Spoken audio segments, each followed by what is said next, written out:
The letter that changed everything. The morning sun rose gently over Madurai, spreading a soft golden glow across the narrow streets where the smell of jasmine and fresh dosa filled the air. Lakshmi Pichai, a woman of quiet strength and endless humility, opened the window of her small house. The world outside had changed so much since she first came here as a young wife. Her son Sundar had become one of the most respected figures in the world, yet her days still began the same way. Boiling water for tea, lighting a small diya, and whispering a prayer for gratitude. She had never asked for more, but this morning felt different. The postman had left an envelope at her gate, neatly folded with a golden emblem on the corner. When she picked it up, she noticed the seal, the emblem of India. It wasn't an ordinary letter. Her heart raced. Inside was a formal invitation signed by none other than the Prime Minister's office. She sat down slowly on the wooden chair, her fingers trembling as she unfolded the paper. The message was simple yet heavy with meaning. The Honorable Prime Minister, Shri Narendra Modi, wishes to personally thank Lakshmi Pichai for her contribution to the nation. Through her values, her son, and her example. Lakshmi's breath caught in her chest.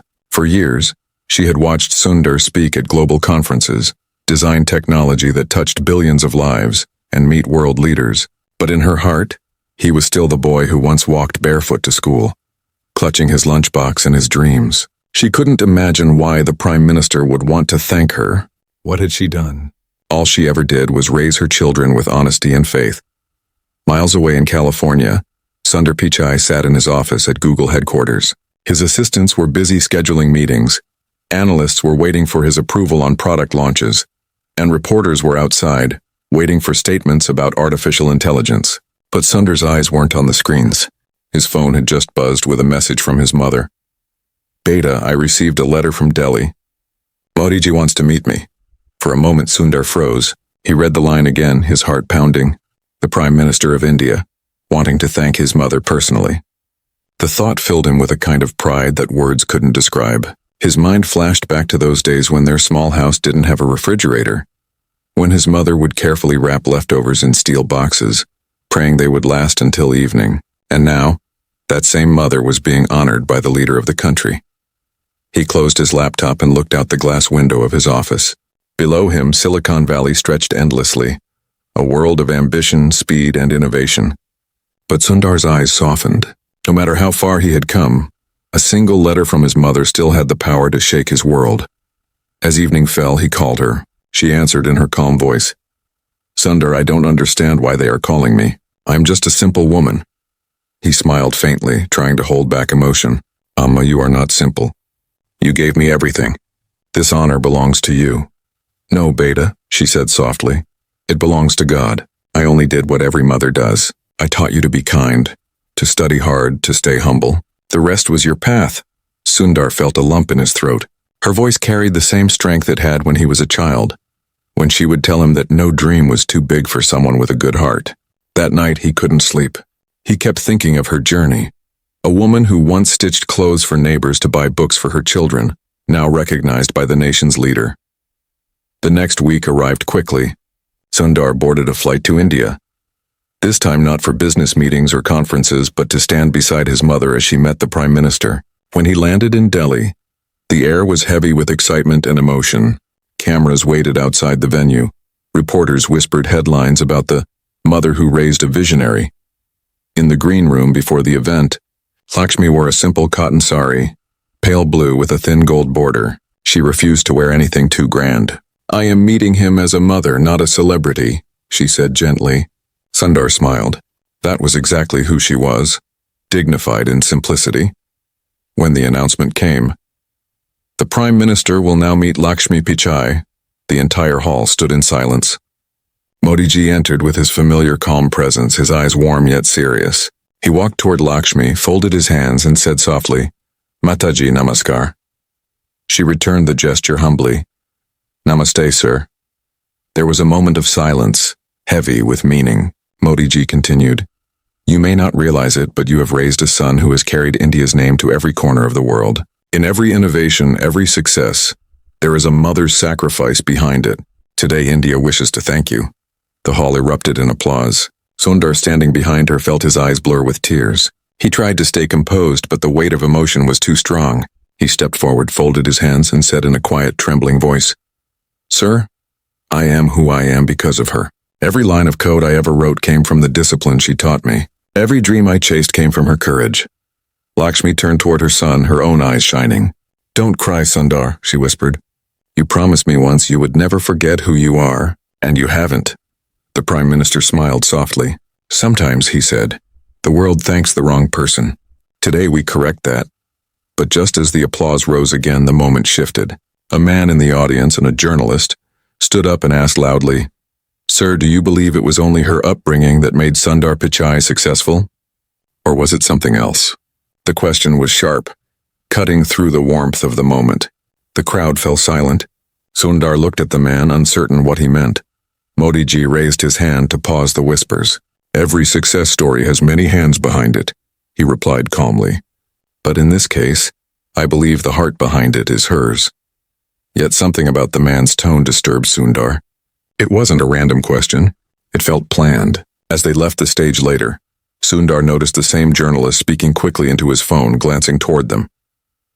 That night, back in their hotel, Sundar received an email from an unknown address.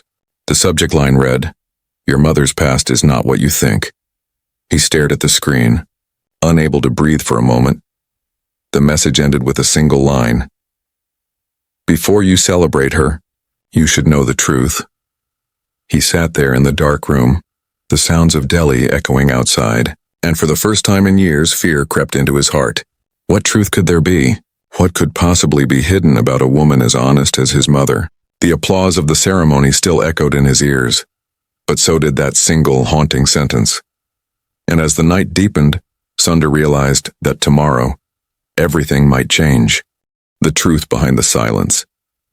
The hotel room in Delhi was dimly lit, its silence broken only by the soft hum of the air conditioner. Sundar sat on the edge of the bed, the glow of his laptop casting a faint light on his face. The email was still open on the screen, its words simple but powerful enough to unsettle the calmest mind.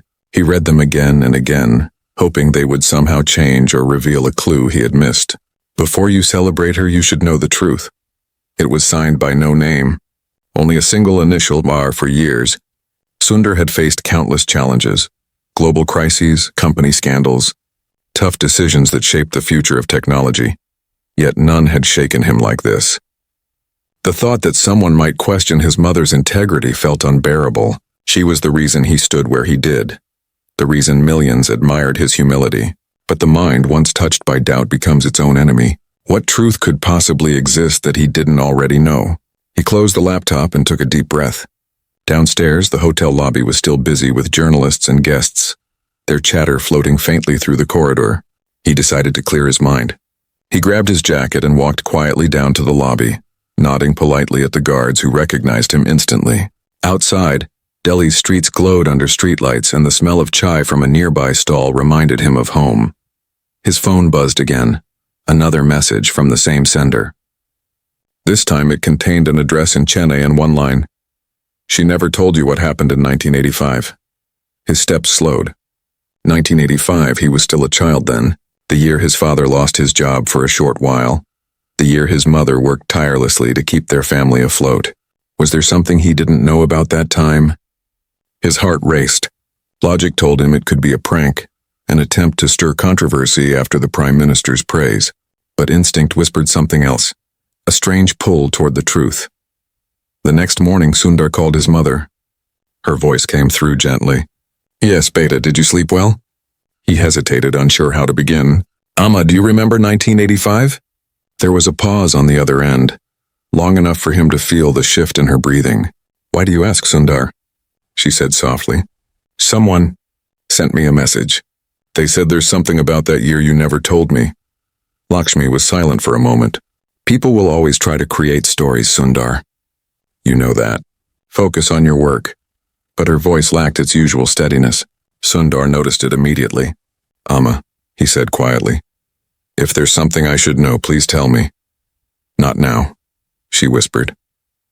"When the time is right." And she hung up. The call left him uneasy. His mother never avoided a question. She always faced everything directly, even painful topics. But now there was a hesitation, a shadow in her tone. He spent the next few hours restless, pacing his room, reading the email again. Finally, he decided he couldn't sit still any longer. He booked a flight to Chennai. If there was an address, there was a reason. He had to see it for himself. When he arrived, the air was thick with humidity. The address led him to a small neighborhood near Adyar, a quiet area filled with aging houses and coconut trees. He stopped in front of a crumbling two-story building with faded blue paint. It looked abandoned. The gate creaked as he pushed it open. Inside, the walls were covered in dust, old calendars, and forgotten memories. In one corner lay a stack of old newspapers, their edges yellowed. He called out, "Hello? Is anyone here?" There was no answer, only the sound of ceiling fans turning slowly above him. As he walked further, he noticed a nameplate half broken near the door. R. Ramasamy, the letter R, the same initial from the email. His pulse quickened. He stepped inside cautiously. An old man sat in a wooden chair staring out the window. His hair was white, his skin wrinkled, but his eyes were sharp. When he saw Sundar, he smiled faintly. "I was waiting for you," the man said. "Who are you?" Sundar asked. "Someone who knew your mother long before the world did," the man replied. His voice carried both warmth and sorrow. "Sit down, Beta. It's time you hear what she never told you."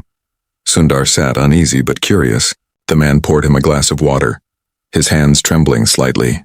"In 1985, your father worked for the British firm in Madurai, right?" Sundar nodded. "And your mother was teaching part-time?" Again he nodded. "She was also helping in another place," the man continued. "A government-funded literacy program. She used to teach women and children how to read and write. One day the program came under investigation because someone accused it of misusing funds. Your mother, being honest, spoke against the local official who was taking money, meant for poor families. Her words exposed corruption, but it cost her dearly." Sundar leaned forward, stunned. "What do you mean?" "They framed her," the old man said quietly. "They said she was part of it. She was removed from the program, humiliated in front of everyone, but she never told anyone the truth because she didn't want your father's job to be affected. She took the blame in silence so the families she taught would still get their help." Sundar felt his chest tighten. His mother, framed, humiliated, yet silent. His throat burned. "Why didn't she fight it?" he asked. "She tried," the man replied, "but the system was against her. I was the clerk then. I saw everything. I tried to defend her, but she stopped me. She said, 'Let them say what they want. My son will one day prove that truth survives.'" For a long moment, Sundar couldn't speak. The room felt smaller, the air heavier. All those years he thought his mother's quiet strength came from peace, but now he realized it came from pain endured in silence. "Why are you telling me this now?" he finally asked. The old man sighed. "Because when I saw her on TV yesterday, standing beside the Prime Minister, I knew the world was finally seeing her worth.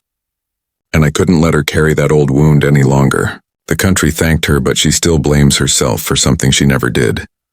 Sundar stared at the floor, lost in thought. A deep ache filled his heart. He wanted to rush to her, to tell her that she didn't need to hide anymore, that her silence was never shame, it was sacrifice. Before leaving, he asked the man, "How can I prove this?" The man smiled sadly and pointed to an old wooden drawer. "In there you'll find a file with the original report, her testimony and the receipts that prove she was innocent. I kept them safe all these years." Sundar opened the drawer. Inside were faded papers, official stamps, and signatures. As he flipped through them, tears blurred his vision. His mother's handwriting, neat, calm, dignified, was still there. As he left the house, the sun was setting over Chennai, painting the sky with shades of gold and red. He looked at the papers in his hand and whispered to himself, "Amma, you carried this truth alone for too long. Now it's my turn." That night, as he sat on the flight back to Delhi, he couldn't stop thinking of her. How many times had she smiled despite pain? How many storms had she faced alone while raising him to believe in kindness? He closed his eyes, and for the first time, he felt her silence not as distance but as strength, the kind that endures even when no one sees it. But deep inside, another thought grew. If the truth came out now, it would shake everything. Reporters would chase the story, headlines would twist it, and his mother, who never sought attention, might be dragged into another storm. As the plane pierced through the night sky, Sundar stared out the window and whispered, "What would you want me to do now, Amma?" Below the clouds, India slept. unaware that one of its most respected sons was about to make the hardest decision of his life. The decision that tested his heart. When Sundar's flight landed in Delhi the next morning, he stepped out with a different weight in his heart.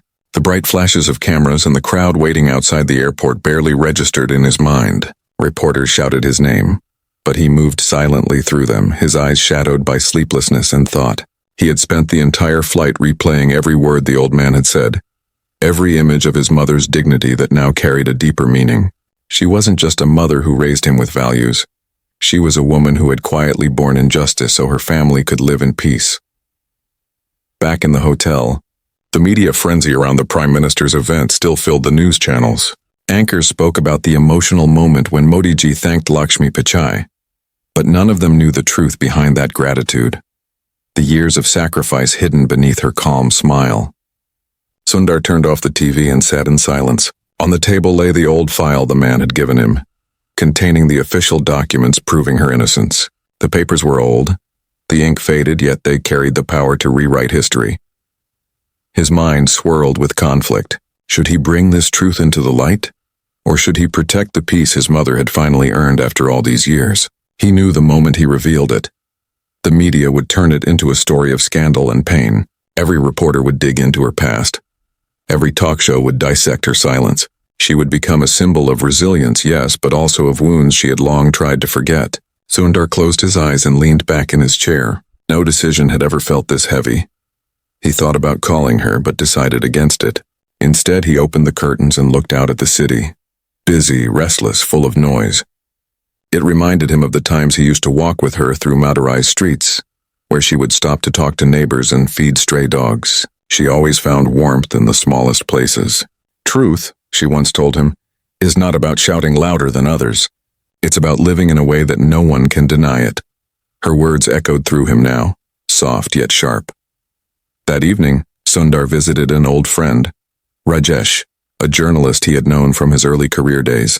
Rajesh was one of the few he trusted completely, someone who believed in honesty above headlines. They met at a quiet cafe near Connaught Place. The smell of roasted coffee filled the air as Rajesh looked at him with concern. "You look like you haven't slept in days," he said. Sundar smiled faintly. "I found something, Rajesh. Something about my mother. Something that changes everything." He slid the file across the table. Rajesh opened it, scanning the documents carefully. As he read, his face grew still. "My God," he whispered. "This proves she was framed." Sundar nodded slowly. "Yes, and she never told anyone. She took the blame to protect others." Rajesh leaned back. "This story could inspire millions, Sundar. It's the kind of truth that gives people hope, that even when the world is unfair, goodness survives.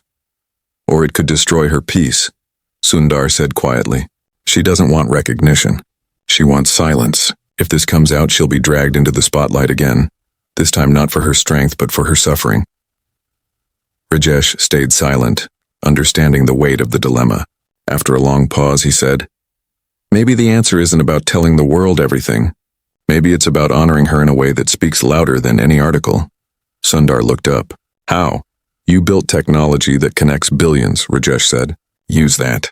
Not for exposure, for truth." The idea stayed with Sundar long after they parted ways. That night, as he sat in his room, a quiet plan began to form in his mind. He wouldn't expose her story to the media.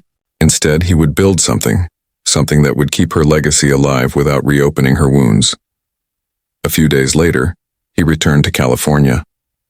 His team was surprised to see him back earlier than scheduled, but he didn't offer explanations. He went straight to his office and asked his assistant to schedule a meeting with his senior engineers. When they gathered in the conference room, he stood before them, his expression calm but intense. "We're starting a new initiative," he said. "Something deeply personal." He didn't tell them everything, only that it was inspired by someone who had believed in education and kindness when she had nothing else to give. He wanted to create a global learning program, a free digital platform for women and children in developing countries, especially in rural areas. It would teach reading, writing, digital literacy, and financial awareness, and he wanted it to be named after her, Lakshmi Light. The engineers listened, their respect evident. One of them asked, "Sir, is this connected to your mother?" Sundar smiled softly. "Yes, she was my first teacher.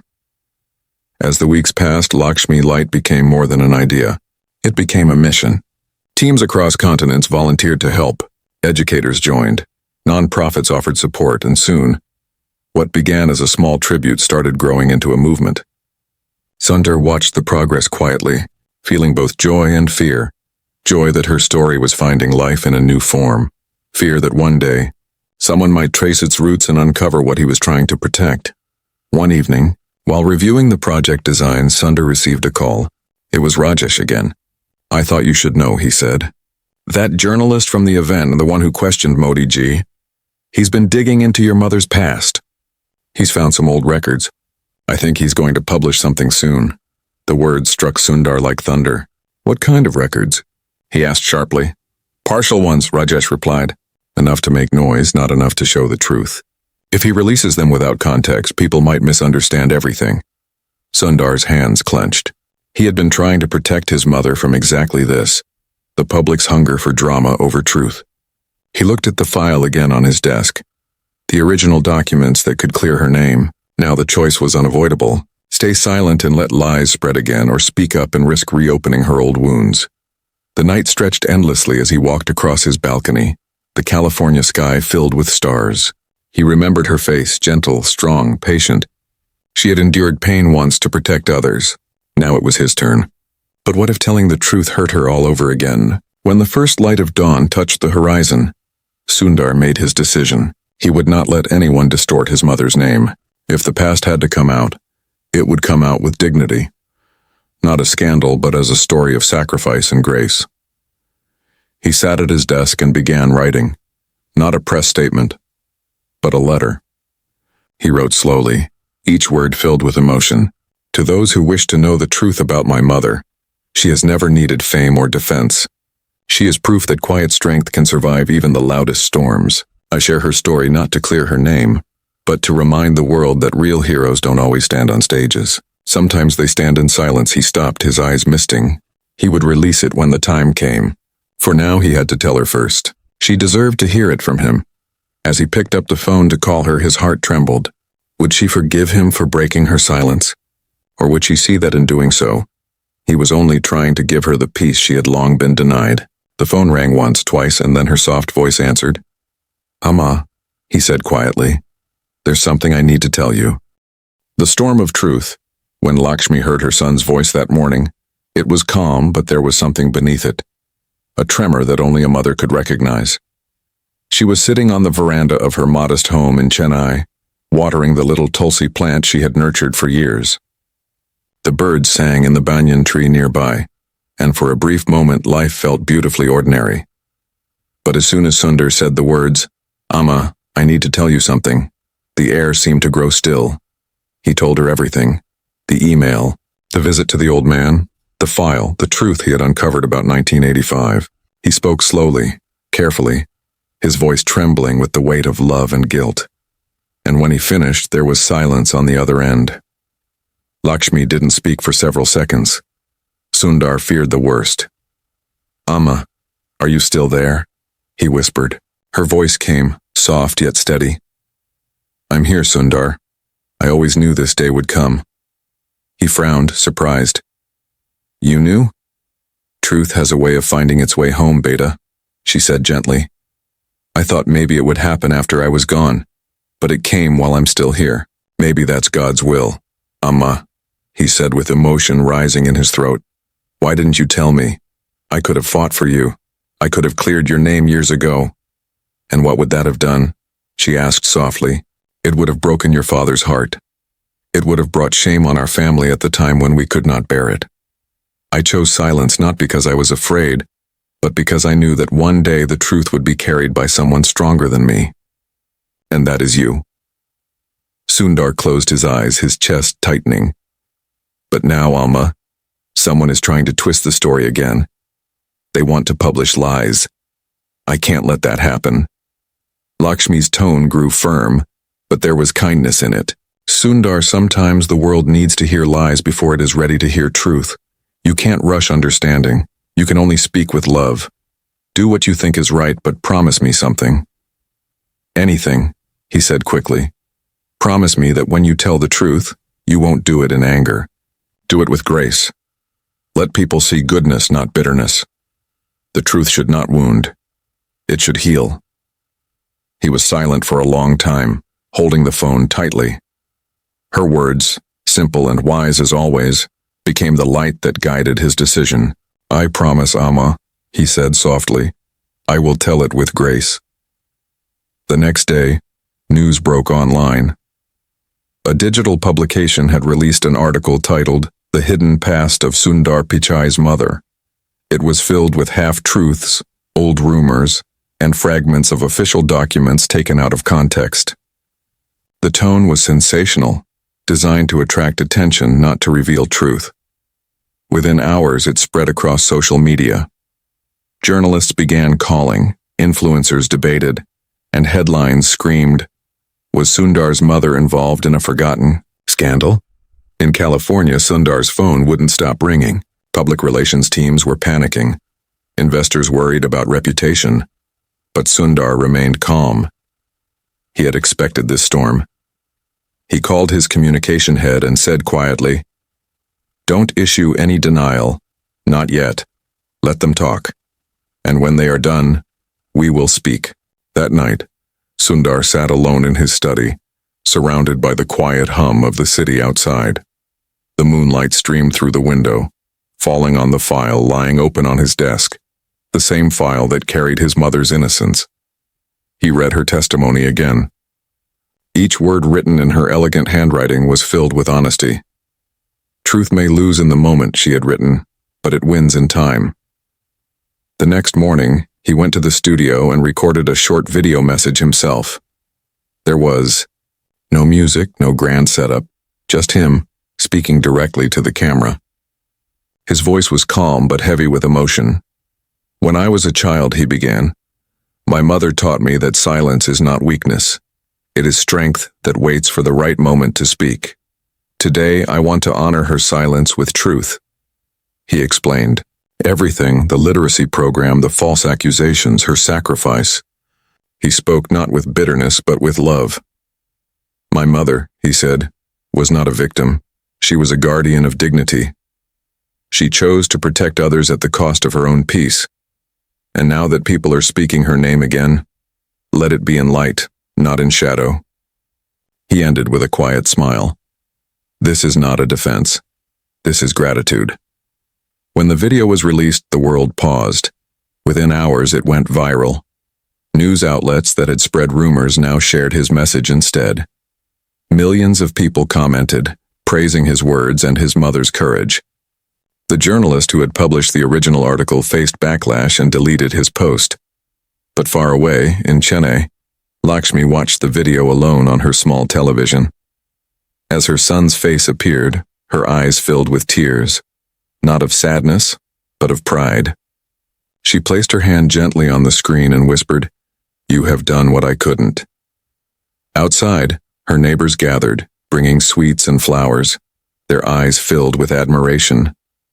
"Amma, your son spoke so beautifully," one of them said. "The whole world knows your truth now." Lakshmi smiled faintly. "It was never about the world knowing," she said softly. "It was about my son remembering." That evening, Sundar received a call from the Prime Minister's office. Modi ji wanted to speak to him. When they connected, the Prime Minister's voice was warm yet serious. "Sundar, I saw your message. I saw your mother's truth. India owes her not just gratitude, but an apology. The system failed her back then." Sundar's throat tightened. "Sir, she never wanted anyone to apologize. She only wanted peace." "Then let us give her that," Modi ji replied. "We will clear her name officially. The government will restore her honor and issue a public statement recognizing her service." When Sundar told his mother about it the next day, she shook her head gently. "No, beta," she said. "I don't need papers or apologies. The greatest honor I could ever receive is hearing you speak the truth with love." But the world had already decided otherwise. Within a week, newspapers across India carried the headline, "Prime Minister honors Lakshmi Pichai for her lifelong contribution to education and integrity." A ceremony was scheduled in New Delhi, one that Lakshmi herself never asked for, but could no longer avoid. As the day approached, Sundar returned to India. This time, his heart carried both peace and anticipation. When he entered his mother's small home, he found her sitting by the window, her sari neatly folded, her eyes calm as ever. "You didn't need to come, Beta," she said quietly. "Amma," he smiled, kneeling beside her. "I would cross the world 1,000 times to stand beside you today." She looked at him for a long moment, and then touched his face gently. "The boy who once built paper kites," she said softly, "has now built wings for the world." That night, before the ceremony, Lakshmi found herself alone looking at the old diary where she had written her thoughts years ago. Between its pages lay a photograph, a younger version of her, holding little Sundar in her arms. A tear rolled down her cheek as she whispered, "This journey was never about pain. It was about faith." But just as she closed the diary, she heard a knock at the door. Outside stood a man, old, frail, but familiar. It was Ramasamy, the same man who had once saved the truth all those years ago. "Amma," he said softly, "I came to see you one last time before the world honors you." She smiled warmly. "You carried my truth for decades. Today let me thank you." He shook his head, eyes glistening. "No, Lakshmi, I only kept a promise. But there's something else you must know. Something I couldn't tell your son yet." Her heart skipped a beat. "What is it?" Ramasamy took a deep breath, his voice trembling. "Someone else was behind what happened in 1985, someone close to your family, and they're still out there." Lakshmi's hand froze on the doorframe. Her peaceful evening shattered into silence. The wound beneath the honor. The next morning came quietly, but the peace that had once filled Lakshmi's small home was gone. The air felt heavier, as though the walls themselves knew what had been said the night before. Ramasamy sat on the wooden chair near the doorway, his hands trembling as he held a small brown envelope. Lakshmi poured him tea, her mind swirling with fear and confusion. She had spent years burying the pain of her past, only to have it rise again now, when the world was finally ready to celebrate her truth. "Ramasamy," she said softly, setting the cup before him. "You said someone close to my family was behind what happened. What did you mean?" He sighed deeply, his eyes full of regret. "Lakshmi, I kept this secret because I thought it would protect your son. But now, after everything that has come to light, I think you deserve to know. The man who filed the false report against you was your husband's own colleague. He wasn't just acting on greed. He was pushed by someone who feared your husband's promotion." Lakshmi frowned, her fingers tightening around the edge of her sari. "Who?" Ramasamy looked at her, pain reflected in his weary eyes. "Your brother-in-law, Ramesh." For a moment, Lakshmi couldn't breathe. The room seemed to tilt slightly. "Ramesh?" she whispered. "But he was family. He ate with us, lived with us when his business failed. Why would he do that?" "Because he thought your husband's progress would cost him his chance," Ramasamy said quietly. "He made a deal with that corrupt official. He gave them your documents, your records, everything they needed to make it look like you had signed those misused receipts. I found out years later, but by then it was too late. Your husband was sick and you were already trying to hold the family together. I couldn't bring myself to tell you." Lakshmi sat down slowly, her heart breaking in silence. Betrayal from strangers hurts, but betrayal from blood leaves an emptiness words can't fill. She remembered how Ramesh had stayed in their home, how she had served him meals, how he had played with young Sundar. She had treated him like a son. And now, to know that he had destroyed her peace for ambition. It was unbearable. Tears welled in her eyes, but she wiped them away before they could fall. "Does Sundar know?" she asked quietly. "No," Ramasamy said. "I told him only what was necessary. He's planning to stand with you at the ceremony today. But if he finds out the whole truth, it may change how he sees everything. His family, his past, even himself." Lakshmi shook her head. He must never know, she said, her voice trembling but firm. He has already carried my burden. He doesn't need to carry my pain too. Ramasamy looked at her with sorrow. But how long can you protect him from it? Secrets have a way of finding their way to light. Lakshmi looked out the window at the morning sun. Then let it be after I'm gone, she whispered. Not while he still needs faith in the goodness of family. Hours later, Sundar arrived at her house, his face glowing with pride and relief. Amma, are you ready? He asked cheerfully, holding a bouquet of jasmine flowers. Today is your day. The whole country is waiting to honor you. She smiled faintly, hiding the storm within. I am ready, Beta, she said softly. But remember, this honor belongs to every woman who chose kindness over revenge. He nodded, unaware of the weight behind her words. The ceremony that afternoon was magnificent. The Prime Minister himself welcomed Lakshmi to the stage. Photographers flashed cameras, officials applauded, and the hall was filled with people who had come to witness history. As Lakshmi received the award, she looked out at the audience and saw Sundar standing there, his hands folded, tears glistening in his eyes. It was the proudest moment of his life. When she took the microphone to speak, the room fell silent. Her voice, though aged and gentle, carried a strength that touched every heart. I am deeply grateful, she said, but I do not accept this honor for myself alone.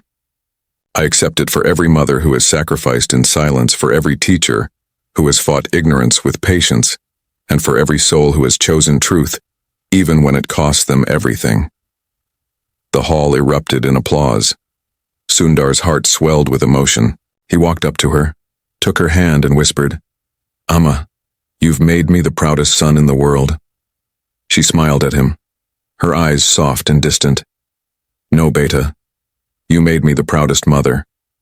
But behind her calm face, her thoughts were heavy. She looked at the crowd, at the cameras, at the world celebrating her, and she felt both gratitude and grief. The truth about Ramesh burned quietly in her chest, but she swallowed it down. This was not the moment for anger or exposure. She wanted this memory to remain pure, for Sundar, for India, for every mother who believed that goodness could survive even betrayal. After the ceremony, they returned to the hotel. As evening fell, reporters gathered outside chanting her name, praising her courage. Sundar turned on the television, where anchors replayed her speech again and again. Amma, you've become the heart of India, he said proudly. She smiled faintly. The heart of India has always been its mother's, she said. Later that night, when Sundar stepped out to take a call, Lakshmi sat alone on the balcony. The city lights shimmered like distant stars. She opened the small brown envelope Ramasamy had left her earlier. Inside was a single faded photograph, her husband, and Ramesh, standing together on the day before the scandal began. On the back was written in her husband's handwriting, "Family survives through forgiveness." She pressed the photo to her heart, tears rolling down her cheeks. Forgiveness, she whispered. Yes, even him. When Sundar returned, he found her quietly praying, her hands folded, her face peaceful. Amma, he said softly, it's late. You should rest. Soon, Beta, she said with a smile. I'm just thanking God for giving me the strength to see this day. He nodded, kissed her forehead, and left the room. But as the night grew deep, Lakshmi felt her body weaken. Years of stress, emotion, and age had taken their toll. She sat back, her eyes drifting toward the sky. Thank you, she murmured, for letting me live long enough to see my son's love become the voice of truth. When the morning came, the hotel staff knocked on her door. She didn't answer. They entered quietly and found her sitting by the window, her hands folded in her lap, a faint smile on her lips. Peaceful, eternal. Sundar arrived moments later. When he saw her, his knees gave way. He took her hands in his, still warm from the morning sun, and wept. Amma, please, he whispered. Don't go yet. There's so much I still want to say. But she had already said everything she needed to, not in words, but in the life she had lived. As the news spread, the entire nation mourned. Tributes poured in from everywhere. Leaders, teachers, children, strangers. Modi ji sent flowers with a handwritten note. Her silence will forever echo as India's greatest lesson. The day of her cremation, Sundar stood by the riverbank holding her ashes. The crowd around him was silent.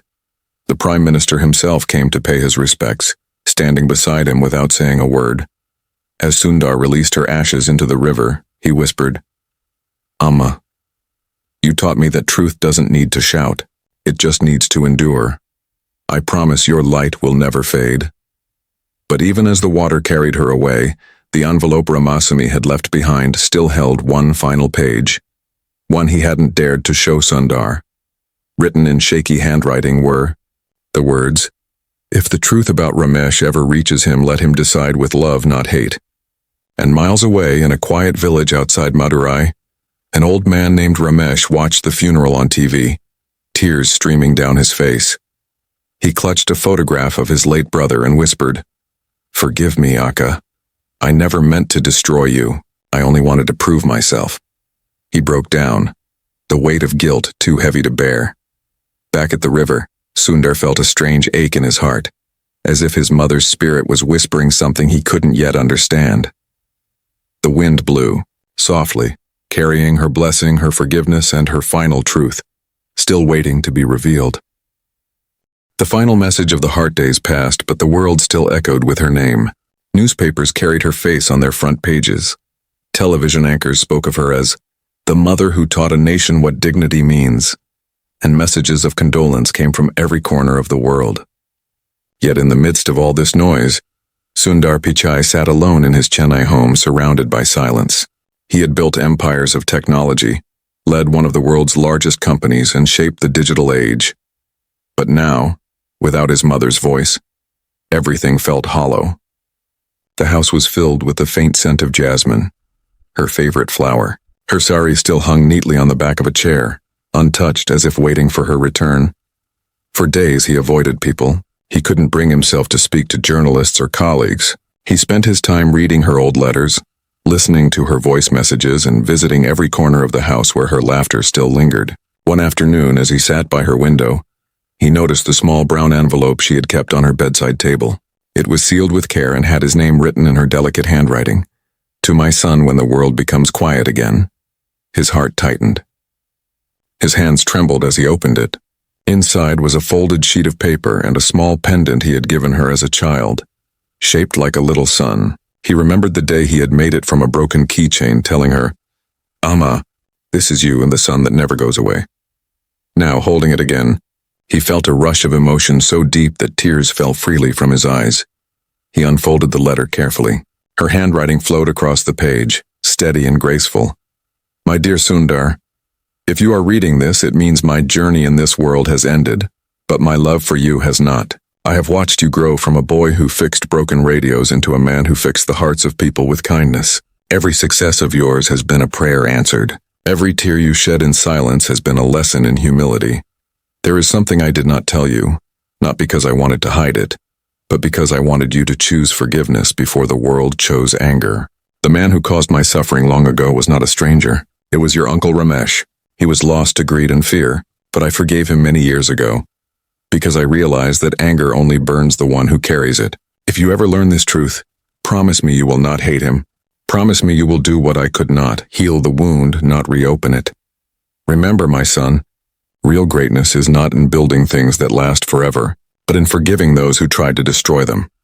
As Sundar read those words, his vision blurred with tears. The room felt smaller, yet somehow filled with her presence. He could almost hear her voice saying each word, her calm tone guiding him even from beyond life itself. For a long time, he sat motionless. The anger he didn't even know he carried began to fade. He thought of Ramesh, his father's younger brother, who had disappeared from their lives decades ago. Now the truth connected them again, but not in bitterness. He stood slowly, folded the letter, and placed it close to his heart. "Amma," he whispered, "I promise, I will not hate him. I will find him and give him the peace you wanted for both of you." The next morning he set out quietly for the small village outside Madurai where his uncle was said to live. The road stretched through fields of sugarcane and palm trees. The same landscape he remembered from childhood visits. When he arrived, the village children recognized him immediately. Whispers followed him down the narrow street, the man who made India proud walking through their humble lanes. But he wasn't here as a celebrity. He was here as a son on a final mission of love. He reached a small house at the edge of the village. Its walls were cracked, the paint peeling. A frail old man sat outside, staring blankly at the horizon. Sundar's steps slowed. He recognized him instantly, though time had aged his face beyond recognition. "Uncle," he said softly. Ramesh turned his head. When his eyes met Sundar's, he froze. His lips trembled and his hands shook. "Sundar, you came?" "Yes," Sundar said quietly. "I came because Amma wanted me to." Ramesh looked away, his face twisting with guilt. "I don't deserve to see you. I don't deserve forgiveness." Sundar walked closer, his tone calm but firm. "Amma forgave you long ago. She left me a letter. She wanted me to do the same." Ramesh's shoulders quivered. Tears rolled down his sunken cheeks. "I was jealous of your father," he confessed. "I thought if he was promoted I would be left behind. I didn't know my choices would destroy everything. I ruined your mother's name. And still, she sent me money when I was sick. She prayed for me. I saw her on television that day and I couldn't even breathe. I knew the truth was coming for me." Sundar knelt beside him. "She didn't want revenge. She wanted peace. And now it's yours too, if you're willing to accept it." Ramesh covered his face with his hands and wept. "How can you forgive me?" "Because she taught me how," Sundar whispered. "She said forgiveness is not forgetting what was done, but freeing the heart from carrying its weight." The old man sobbed, his frail body trembling. Sundar placed a hand on his shoulder, and for a long time, they sat together in silence. 2 generations bound by a wound that was finally healing before leaving. Sundar placed the small pendant, the little sun, into his uncle's hands. "Amma would have wanted you to keep this," he said softly. "She believed light reaches even the darkest corners." Ramesh held it tightly, tears streaming down his face. "She was the light," he whispered. When Sundar returned to Chennai, he visited the river where he had scattered her ashes. The water shimmered under the sunset, glowing gold and crimson. He stood quietly, feeling the wind brush against his face as if she were still there. He took out her letter once more, reading the last lines again. "My son, when people thank you for your intelligence, remember, your heart is your greatest invention. It will guide you when reason fails, and it will remind you that kindness is the only language worth speaking." He folded the letter carefully and looked up at the horizon. "You were right, Amma," he whispered. "The truth didn't destroy us. It healed us." Years later, Sundar built a memorial in her name beside the same river, a small learning center for rural children. Carved into the entrance wall were her words, "Truth may lose in the moment, but it wins in time." The center became a place of hope, where girls and boys from villages came to study, dream, and learn. Every year on her birthday, Sundar visited quietly, placing jasmine flowers by the door. He never spoke at ceremonies, never gave long speeches. He just stood silently, the way she had lived her life, letting love speak for itself. And somewhere in that silence, he could still hear her voice, gentle, unbroken, timeless, whispering, "You kept your promise, Beta." As he walked away from the river, the sun dipped low behind the hills, painting the world in golden light. The story of Lakshmi Pichai was no longer one of pain or injustice. It had become something larger, a testament that even in a world driven by ambition and power, there are hearts so pure that they turn suffering into legacy. Her truth had not only survived, it had transformed.